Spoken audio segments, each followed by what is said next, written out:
하나님의 말씀은 마태복음 14장 13에서 15절까지 말씀입니다. 예수께서 들으시고 배를 타고 떠나사 따로 빈 들에 가시니 무리가 듣고 여러 고을들로부터 걸어서 따라간지라. 예수께서 나오사 큰 무리를 보시고 불쌍히 여기사 그 중에 있는 병자를 고쳐 주시니라. 저녁이 되매 제자들이 나와 이르되 이곳은 빈들이요 때도 이미 저물었으니 무리를 보내어 마을에 들어가 먹을 것을 사 먹게 하소서. 아멘. 오병이어의 기적.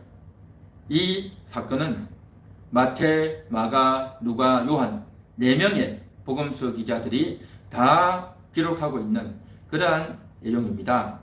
자, 그래서 우리가 누가복음에 대해서 누가복음에서 이제 살펴봤는데 오늘은 마태복음 본문을 읽었습니다. 여기 보면 14절에 보면 예수께서 나오사 큰 무리를 보시고 불쌍히 여기셨다라고 말하고 있습니다. 불쌍히 여겼다라는 겁니다. 그래서 예수님을 따라서 나와서 예수님의 말씀을 듣고 예수님이 전하는 그 말씀은 서기관과 바리새인들이 전하는 말씀과 다르고 율법만 전하고 엄격한 규율만 알려주는 그러한 내용, 그리고 충분히 소화되지 못하여서 이제 사람들을 옥죄는 그러한 말씀이라기보다도 이 말씀을 들으면 너무나도 시원해지고 하나님이 얼마나 우리를 사랑하시는가 하는 것을 알게 되어지고, 그리고 이 예수님의 말씀은 그 말씀과 더불어 능력이 함께 나타나기 때문에 참으로 권세 있는 새 교훈이로다 라고 사람들이 예수님을 향해서 평가를 내리고 그렇게 따랐던 너무나도 영광스러운 그러한 은혜를 힘입었다는 거죠. 그러다 보니까 예수님을 따라서 저들이 이제 빈들까지 나오게 되었다는 것입니다. 예수님은 말씀과 함께 놀라운 기적이 나타났던 그러한 일을 하셨단 말이죠. 예수님은 말만 하는 것이 아니라 능력이 나타나는 하나님이 함께 하신다는 것을 저들이 눈으로 보고 목격하고 알게 되어지는 그러한 놀라운 역사가 있었다는 것입니다. 그래서 2월달은 주님이 기적을 베풀어 주시는 달이라고 했습니다. 주님이 기적을 베풀어 주신단 말이죠. 그 기적 중에서 특별히 오병이어의 기적을 예수님이 베풀어 주셨는데, 기적이라고 하는 것은 우리 사람들의 상식을 초월하는 또 합리적이고 이성적인 그러한 판단과 사건을 넘어서는 도무지 일어날 수 없는 그러한 일들이 일어날 때 이것을 가리켜서 우리는 기적이다 라고 말을 하죠. 자연 법칙, 또 우리가 밥 먹고 일하고 움직이고 활동하는 그러한 평상적인 삶에서 벗어난 도무지 있을 수 없는 그런 사건이 일어날 때를 가리켜서 기적이다 라고 말하죠. 떡 5개와 물고기 2마리로 5,000명이나 남자 장정만 5,000명이나 먹는, 그리고 그의 아내들, 여자들, 어린아이들, 노인들까지 합치면 15,000에서 20,000명 가까이가 이제 그 떡을 먹었단 말이죠. 조그만한 떡 5개와 물고기 2마리라고 하면 어린아이의 식사 정도밖에 안 된단 말이죠. 그런데 그 떡을 떼어서 떼면 조금밖에 없기 때문에 혼자 먹거나 아니면 기껏 나눠봤자 2~3명 정도밖에 못 나누겠죠. 그런데 떡을 떼면 이제 소모되고 없어져야 되는데 계속 떡이 나온단 말이죠. 이게 놀라운 겁니다. 기적이죠. 떡을 떼는데, 물고기를 떼는데, 물고기를 나누는데 계속해서 물고기가 나온단 말이죠. 물고기 조각이 나오고 떡 조각이 나오고, 그래서 제자들은 그것을 열심히 실어서 날라서 이제 많은 사람들, 20,000명이나 되는 사람들에게 다 먹여주고, 그리고 부스러기를 거두어도 12강주리가 될 정도로 어마어마한 기적이 나타났다는 것입니다. 이 기적을 나타내었는데 마태복음 오늘 본문에서는 예수님이 이 기적을 베푼 이유가 나옵니다. 그 이유가 뭐냐면 바로 14절이죠. 무리를 보시고 불쌍히 여기셨다라는 것입니다. 너무너무 저들이 불쌍하다는 겁니다. 왜 불쌍합니까? 오늘 여기 보니까 병자를 고쳐주시니라 라고 말했죠. 병자. 그러니까 저들은 이때 당시 오늘날과 달라서 2000년 전 상태, 병이 많고 또 이제 병원도 없고 의사도 부족하고 약재도 부족한 그러한 상태의 사람들이 너무 많았단 말이죠. 그래서 몸에 병이 들어있고 또 아프고 고통을 당하는 사람들이 많은데 찾아갈 병원도 없고 약국도 없고 약재도 없고 또 이러한 것들을 고칠 만한 돈도 없고 너무 힘든 상태에 있단 말이죠. 그래서 이러한 자들을 예수님께서 일일이 다 고쳐주시는 겁니다. 왜냐? 사람은요 몸이 아프면 만사가 귀찮습니다. 정상적으로 활동할 수가 없죠. 걸을 수가 없고 먹을 수가 없고 일도 할 수도 없고 낮에도 힘들고 밤에도 통증이 있고 너무너무 괴롭단 말이죠. 이렇게 아프고 괴로움에 시달리는데 뿐만 아니라 저들이 오늘 또 예수님의 말씀을 듣기 위해서 하루 종일 예수님을 따라다녔단 말이죠. 말씀이 좋아서 예수님을 따라다녔지만 말씀을 듣는 동안에는 기쁨이 있고 예수님께 이끌리지만 이제 돌아가게 되면 어떻게 되겠습니까? 너무 배고프고 굶주린단 말이죠. 그동안도 저들은 밥을 제대로 먹지를 못했습니다. 오늘날 우리는 하루 세 끼를 다 먹고 배가 너무 불러가지고 일부러 두 끼를 먹고 한 끼를 먹고 다 그러지 않습니까? 그러나 이들은요 하루 한 끼도 제대로 먹기 힘든 그런 사람들이었어요. 몸은 아파서 병은 있죠. 또 먹지 못해서 굶주리죠. 그래 있는 이들을 예수님께서 도무지 그냥 둘 수 없단 말이죠. 병들고 또 굶주린 이들에게 주님께서 기적을 베풀어 주십니다. 저들을 불쌍히 여기는 마음으로 그 일을 해주셨다는 것입니다. 기적. 우리의 상식을 초월하는 이러한 희한한 현실을 넘어서는 그러한 일들을 보여줄 때에 사람들은 거기에 대신할 만한 하나님이 베풀어 주시는 이 기적에 비길 만한 것이 어디가 있겠습니까마는 굳이 비교해 본다면 우리가 흔히 하는 마술 같은 것들이 있죠. 이 마술 같은 것들은 바로 어린아이들이 따르고 또 사람들이 신기해하면서 그 마술 쇼를 보기 위해서 어린아이들이 또 어른들도 가끔씩 보기도 하죠. 그런데 이러한 마술은 뭡니까? 보여주기 위한 거죠. 사람들의 시선을 끌고 야 저런 게 있네 참 신기하다 어떻게 저렇게 마술을 할까? 라고 하지만 우리는 알죠. 다 눈속임이다 라는 것을 우리가 알고 있습니다. 왜 그런 걸 할까요? 사람들의 시선을 모으기 위해서 사람들을 불러 모으기 위해서 그렇게 한단 말이죠. 그렇게 불러 모으고 자기의 목적을 이루기 위해서 마술을 하고 쇼를 하는 거죠. 그래서 마술 쇼다라고 말을 하죠. 자, 그런데 예수님이 하시는 이 표적은 뭐겠습니까?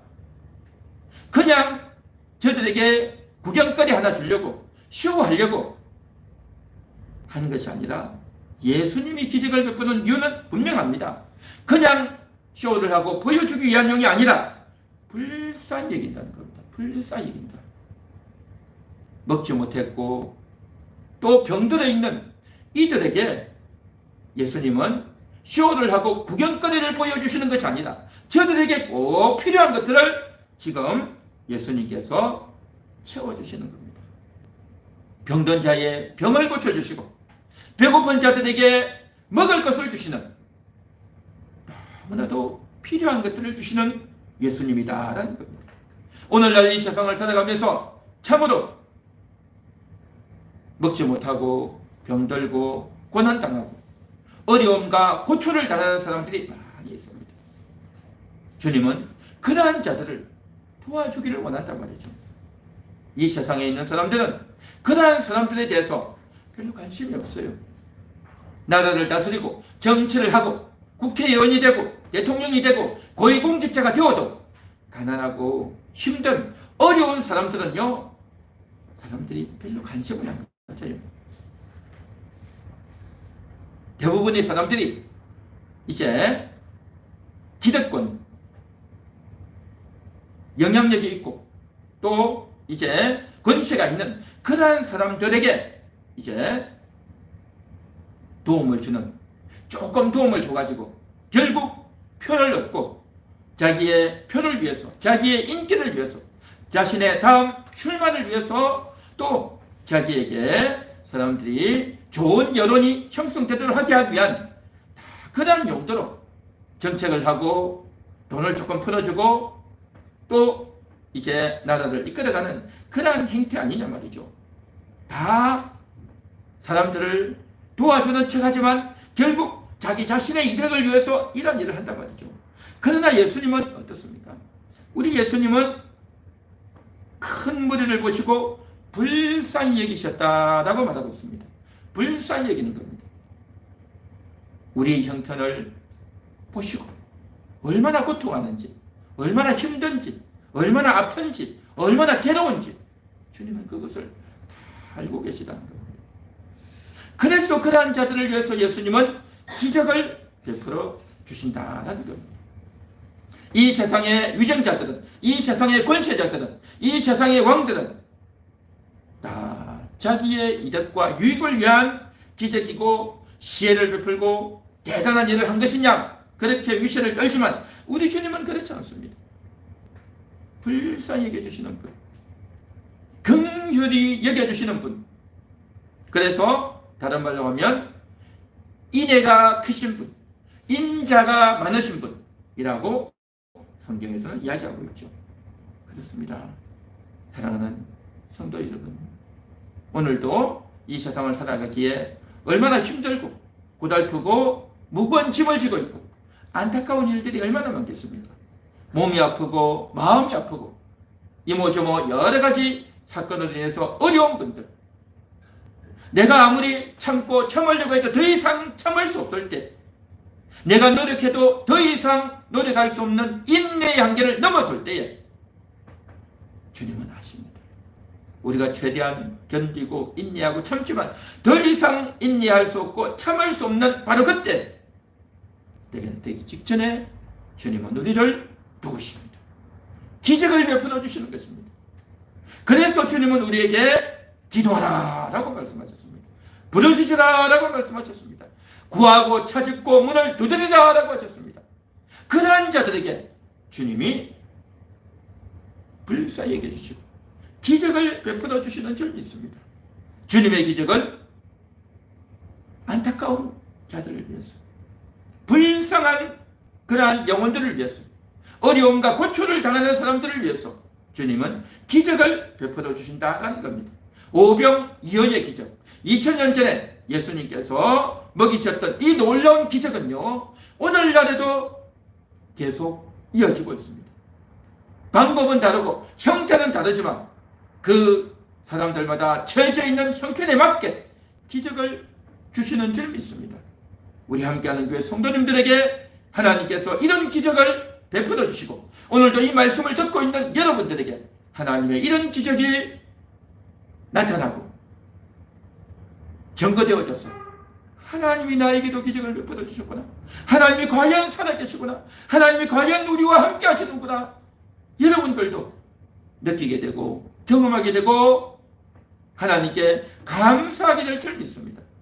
하나님은 여러분들을 불쌍히 여기고 계십니다. 하나님, 내가 연약합니다. 하나님, 내가 힘듭니다. 하나님, 내가 지금 안타깝습니다. 나를 도와주실 분 하나님밖에 없습니다. 내가 누구에게 내 사정을 알리겠습니까? 내가 누구에게 나의 애로사항을 이야기하겠습니까? 나는 사람을 의지하지 아니하고 인생을 의지하지 아니하고 도울 힘이 없는 인생을 의지하는 것이 아니라 하나님을 의지합니다. 하나님 도와주옵소서. 하나님 살려주옵소서. 하나님, 내가 너무나도 힘들고 괴롭습니다. 돈이 없습니다. 몸이 아픕니다. 마음이 아픕니다. 하나님 앞에 이 안타까운 사정을 아뢰시기 바랍니다. 그래야 할 때 주님은 여러분들을 불쌍히 여기고 여러분에게 필요한 것들을 채우시고 허락하시고 도우시고 함께 하실 줄 믿습니다. 왜냐하면 그 주님은 불쌍히 여기시는 분이기 때문이다 라는 겁니다. 주님은 여러분들을 불쌍히 여기고 계십니다. 그 불쌍히 여기시는 주님이 여러분들의 기도를 기다리고 있습니다. 하나님께 부르짖고 하나님을 찬양하며 하나님께 간구할 때 그 하나님이 오늘도 크신 기적을 베풀어 주실 줄 믿습니다. 2월달은 기적을 베풀어 주시는 달입니다. 주님의 그 기적이 여러분에게 꼭 맞는, 여러분에게 가장 적합한 기적으로 찾아오시고 나타나 주실 줄 믿습니다. 그 주님을 이번 달에도 만나시고 요셉과 함께 하셨던 주님, 다윗과 함께 하셨던 그 주님이 여러분들과도 함께 하실 줄 믿습니다. 그런 놀라운 은혜가 있기를 오늘도 간절히 사모하며 찬양하고 나아가도록 하겠습니다.